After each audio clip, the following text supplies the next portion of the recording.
Hello बच्चों, welcome to my channel Avinash Maths Academy. तो सबसे पहले मैं आपको बता जाऊँगा एमपी बोर्ड 10th-12th के ऑल सब्जेक्ट के इंपॉर्टेंट क्वेश्चन और ऑब्जेक्टिव क्वेश्चन चाहिए आपको विद सॉल्यूशन। तो आप टेलीग्राम ग्रुप ज्वाइन कर सकते हैं, व्हाट्सएप ग्रुप को ज्वाइन कर सकते हैं और डिस्क्रिप्शन लिंक में 10th और 12th दोनों के ऑल सब्जेक्ट के इंपॉर्टेंट क्वेश्चंस डले हुए हैं या कुछ दिनों में वीडियो डाल दिए जाएंगे। तो आप प्लेलिस्ट चेक कर सकते हैं 10th और 12th दोनों क्लासेस की, ठीक है। तो सबसे पहले हम इस वीडियो में देखने वाले हैं क्लास 12th के एमपी बोर्ड के 2022-23 के हिंदी के महत्वपूर्ण। इस वीडियो में हम देखेंगे निबंध लेखन कौन कौन से हैं, पत्र लेखन कौन से हैं और लेखक और कवि परिचय कौन कौन से आपको करने हैं। मोस्ट इम्पोर्टेंट ये आपको अच्छे से बच्चों ध्यान रखना है, ठीक है।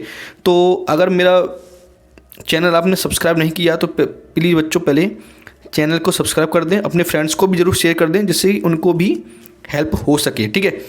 चलिए तो बढ़ते हैं हम इस वीडियो में।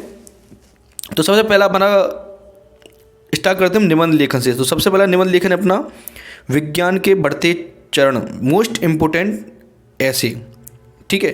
दूसरा आपको करना है प्रदूषण जिसके कारण और निर्धारण। नाम कोई और दूसरा भी बदल के दे सकते हैं, तो आपको बच्चों ध्यान रखना है, ओके। नंबर 3 आता है जीवन में खेलों का महत्व। तो जीवन में खेलों का महत्व, क्या खेल से रिलेटेड आपके सामने कोई भी निबंध आ सकता है लिखने के लिए। इसके बाद अगला है कोरोना महामारी, ये आप अच्छे से कर लेना। कहने का मतलब ये है, ये मोस्ट इम्पोर्टेंट क्वेश्चन है और मैं आपको एक क्लियरली बात बता देता हूँ। क्लास 12th एमपी बोर्ड वाले बच्चों एनसीईआरटी पैटर्न पर दूसरी बार ये एग्ज़ाम होने जा रहा है। तो हो सकता है कि इम्पोर्टेंट क्वेश्चन मैं आपको जो दे रहा हूँ उसमें से ज़्यादातर इम्पोर्टेंट क्वेश्चन आ जाएंगे, ठीक है। मैं आपको ईमानदारी वाली बात बता रहा हूँ। अगर कोई यूट्यूबर आपसे ये कह रहा है कि यही क्वेश्चन आने वाले हैं, यही क्वेश्चन आने वाले हैं, तो ये गलत बात है। बिल्कुल कुछ नहीं कह सकते कि एमपी बोर्ड वाले एनसीईआरटी बुक से क्या पूछने वाले हैं, ठीक है। तो आपको एक ही बात ध्यान रखनी है, जो मैं आपको इम्पोर्टेंट क्वेश्चन दे रहा हूँ इनको अच्छे से लगा लेना। फिर भी आप अच्छे से कर लोगे तो ज़्यादा से ज़्यादा पेपर इसमें से फंस जाएगा। पूरा पेपर कहीं से फंसता नहीं है, ठीक है ना। मैं आपको ईमानदारी वाली बात बता रहा हूँ उसमें। चलिए तो बढ़ते हैं, इसको इम्पोर्टेंट कर लेना आप। सबसे ज़्यादा इम्पोर्टेंट ये वाला है, ये है और ये कर लेना आप, ठीक है ना। नेक्स्ट इसके बाद है बेरोजगारी की समस्या, ये भी आप अच्छे से कर सकते हो, इम्पोर्टेंट है, ठीक है। तो 3 निबंध तो आप करने ही करने हैं, ठीक है। इसके बाद हम बढ़ते हैं लेखक परिचय की ओर। तो लेखक परिचय कौन कौन से बच्चों, धर्मवीर भारती, फणीश्वर नाथ रेणु, महादेवी वर्मा और हजारी प्रसाद द्विवेदी। ये 4 तो हैं आपके इम्पोर्टेंट, आपको ये 4 तो कंपल्सरी करनी हैं।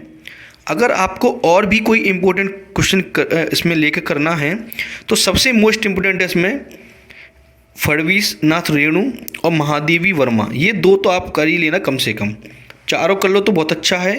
ये इम्पोर्टेंट हैं, इनके आने के चांसेस ज़्यादा हैं, पर मैं ये नहीं कहता कि यही आएंगे, इनके आने के चांसेस सबसे ज़्यादा हैं, ओके बच्चों। इसके बाद आता है कवि परिचय, तो उसको देखते हैं। तो इसमें है आपको 4 दिया है, हरिवंश राय बच्चन, तुलसीदास, कुंवर नारायण और सूर्यकांत त्रिपाठी निराला। मैंने ये आपको 4 मोस्ट इम्पोर्टेंट कवि परिचय मैं आपको दे रहा हूँ, जिसमें से सबसे ज़्यादा मोस्ट इम्पोर्टेंट है कुंवर नारायण।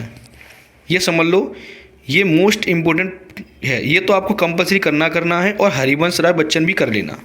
कौन कौन से, कुंवर नारायण और हरिवंश राय बच्चन, ओके बच्चों, ये आपको करना ही है। अगर इसके आपको सोल्यूशन चाहिए तो मुझे बता देना, कमेंट बॉक्स में कमेंट कर देना, तो मैं आपको इसके सॉल्यूशन भी आपको प्रोवाइड करवा दूंगा। चलिए बढ़ते हैं हम नेक्स्ट। अब आते हैं बच्चों अपने पास पत्र लेखन। पत्र कौन से करने हैं, ठीक है। वैसे तो पत्र एक बहुत नॉर्मल बात होती है, आप लिख सकते हो, पर अगर आपको इम्पोर्टेंट करनी है तो मैं आपको बता रहा हूँ, ठीक है। लेकिन पत्र का तो एक ऐसा हिसाब है, आप एक बार रीड कर लेंगे ना तो सभी पत्र आपको ऑटोमेटिकली याद हो जाएंगे। क्योंकि पत्र इसमें 2 तरीके के होते हैं, एक औपचारिक होता है, एक अनौपचारिक पत्र होते हैं, ठीक है। तो आप इनको एक बार रीड कर लेंगे ना तो खुद भी अपने आप लिख सकते हुए, एक पैटर्न समझ लेना कि पत्र लिखा कैसे जाता है, बस आपको ये याद करना है। बाकी सब तो जो आपसे पूछा जाए वो आप लिख सकते हो, ठीक है ना। क्योंकि आखिरकार आप 12th क्लास में हो, चलिए बात करते हैं पहला, अपने मित्र को छोटे भाई के जन्म दिवस पर आमंत्रित करने के लिए पत्र। ठीक है, तो पहला है बच्चों, अपने मित्र को छोटे भाई के जन्मदिन, छोटे भाई का जन्मदिन हो सकता है, किसी की शादी हो सकती है, या किसी और भी फंक्शन हो सकता है, उसका एक तरीका देख लेना आप। ओके, नेक्स्ट बच्चों आता है लाउड स्पीकर वाला, परीक्षा अवधि में ध्वनि विस्तारक यंत्र यानी कि लाउड स्पीकर पर प्रतिबंध लगाने हेतु। लाउड स्पीकर वाला कर लेना, ये सबसे ज़्यादा मोस्ट इम्पोर्टेंट है इस साल के लिए। ठीक है, इसके बाद हम बढ़ते हैं अपने नगर निगम अधिकारी को मोहल्ले की सफाई करने हेतु, ये भी आपको कर सकते हैं, अच्छा क्वेश्चन है। इसके बाद आता है कोरोना वायरस से रिलेटेड। ठीक है, बढ़ती ग्रुप पर कोरोना वायरस से आ सकता है या किसी बीमारी से रिलेटेड आ सकता है, तो बात एक ही है, पैटर्न एक ही रहेगा इसका करने का। ठीक है ना बच्चों।